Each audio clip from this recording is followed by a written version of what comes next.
Alright, so over the past week, I've made a few videos about the cancelled Star Wars Battlefront 4, a game that was being made by the same people making the cancelled Battlefront 3, Free Radical Design. Both games were never released, and to be honest, I just can't get over how ridiculous and over the top some of the ideas for this game were.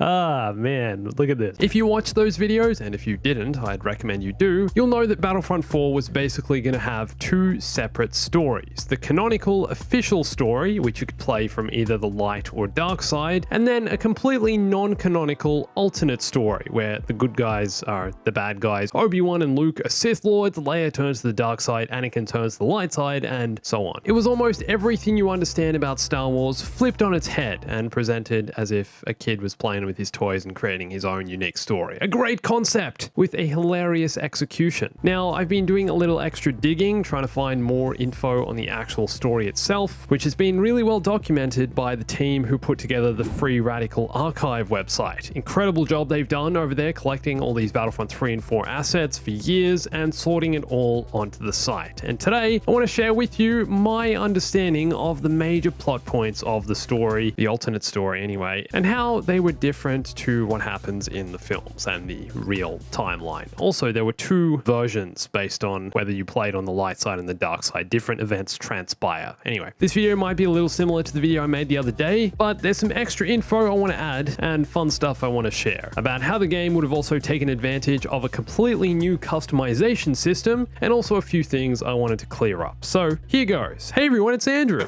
Now, Battlefront 3 was already going to be the most groundbreaking Star Wars game ever made at the time, with huge scale battles, planets, locations, a long roster of characters, a massive project. But Battlefront 4 wanted to take that even further and take things even bigger. Unfortunately, the project was cancelled before anything really concrete even started. As far as I know, there is no gameplay, but only concept art, designs, early storyboards, and other assets that were ever created for this game. But it wanted to do ridiculous things, like have a massive section of each planet playable and traversable, almost like an open world within a Battlefront game. You'd travel between different parts of the planet and experience different scenarios and battles, all in the context of a Battlefront game. So you'd go here, there'd be, you know, AT-AT walkers. You go to this side, there'd be a starfighter battle. You could fly up into space, there'd be a space battle. Ridiculous scale, all in real time, all happening right then and there. Okay, so the story. Here is where things get ridiculous. It's the same time as Revenge of the Sith, right? Except instead of traveling to Mustafar, all the big events happen on Naboo. Padme is being protected by Yoda and Mace Windu. They're just chilling on the planet, and Sidious and Anakin approach the planet after the rollout of Order 66. With the full strength of the clone army, which has now evolved into the Empire, so they could have been both clones and stormtroopers, I'm pretty sure, behind them. They're all there, they're all in support, ready to invade Naboo.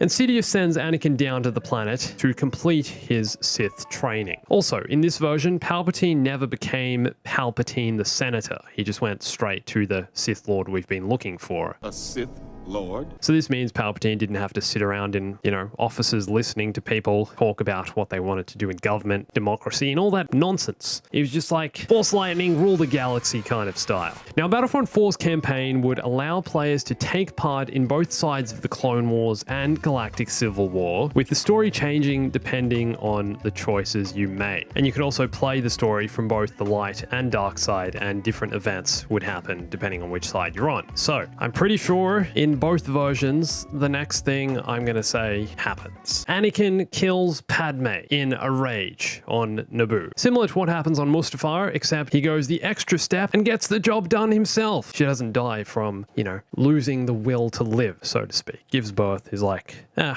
just going to die now. He makes sure of it, and it's this event that causes Obi-Wan to turn to the dark side. Unfortunately, beyond this, Obi-Wan's role in the story is mostly unknown. Based on my research anyway, don't know what happens to him. Is he a hermit Sith Lord living on Tatooine? Is he involved in the Emperor's grand plan? He gets involved with X1 from the Battlefront 3 story in some way, but that's about all we know. Evil Sith Lord Obi-Wan Kenobi. Totally makes no sense. So, on Naboo, Anakin faces Yoda and kills Yoda. Like that would ever happen. Come on, whiny teenager who hates sand versus 900-year-old flippity-flopping Jedi Master bouncing off the walls. Who would you pick to win? Maybe in this alternate timeline, Anakin actually likes sand.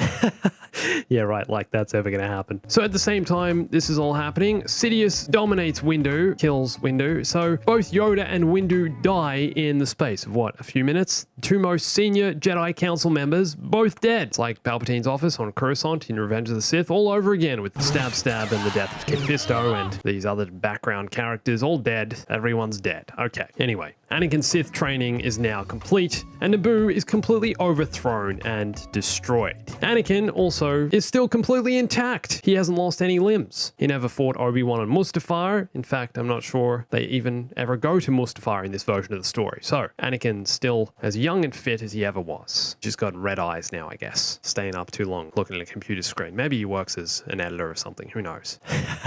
Now, I just need to add that this is just one version, or one section of the Battlefront story. There were going to be 5 missions, each set at different major story points in the Skywalker saga, but I'm not sure they followed one another because in a later mission, Darth Vader kills Yoda on Dagobah, and Princess Leia is a Jedi, while in another version, she's fallen to the dark side. So, like I said, you're going to actually be able to play the missions from either the light or dark side, and also certain events would unfold differently based on which side you chose. So eventually, Endor is destroyed by the Death Star, a huge dramatic loss for the rebellion, but also Dagobah was destroyed after the Death Star plummeted into the planet's surface. So there's that too. That falls into the puzzle somewhere. You can learn more about that in my other video, which I'll link in the top right hand corner. But eventually, one version of the story ends with the light side Anakin killing his Sith Lord son on Tatooine, and Luke dies in his arms.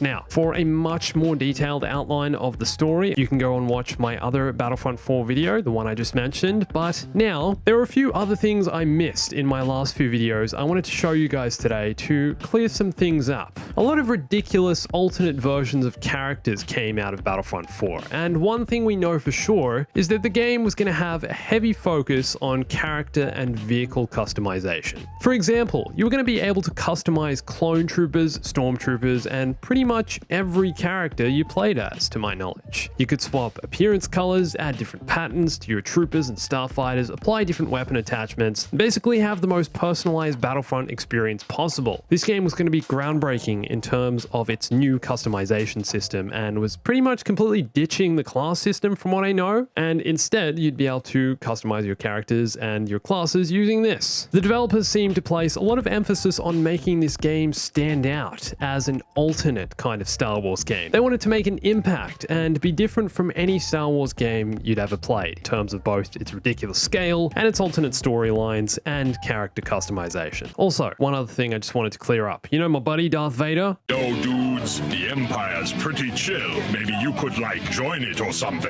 Well, this swole version of Vader was only intended as a fun doodle by the developers. There's no actual evidence this was going to be in the game itself, but it was possibly part of the emphasis the devs placed on character customization, you know? I mean, who wouldn't want to storm the battlefront as this overly jacked Darth Vader who's needed to upgrade his suit after each set of bicep curls? The Rainbow Trooper was also something one of the devs' sons had asked for in development with the character customization, so who knows if that would have ever actually happened. Once again, I would, potentially love to play as a Rainbow Trooper, why not? Along with badass Uncle Owen and sexy Leia. George Lucas had this idea as well, metal space bikini 2.0 right here. Alright, so if you guys know any more details about the cancelled Battlefront 4 or any other Star Wars games, I'd love it if you let me know down below. And what's your favorite, most ridiculous, most loved part of all this? What do you like the most? What appeals to you? Let me know in the comments. And for more on cancelled Star Wars games and the cancelled Battlefront 4 and Battlefront 3, you can watch one of these videos here and follow me on Instagram, Twitter, and join my Discord for lots more Star Wars gaming, news, and everything else. And thanks for watching this. My name's Andrew. I'll catch you soon.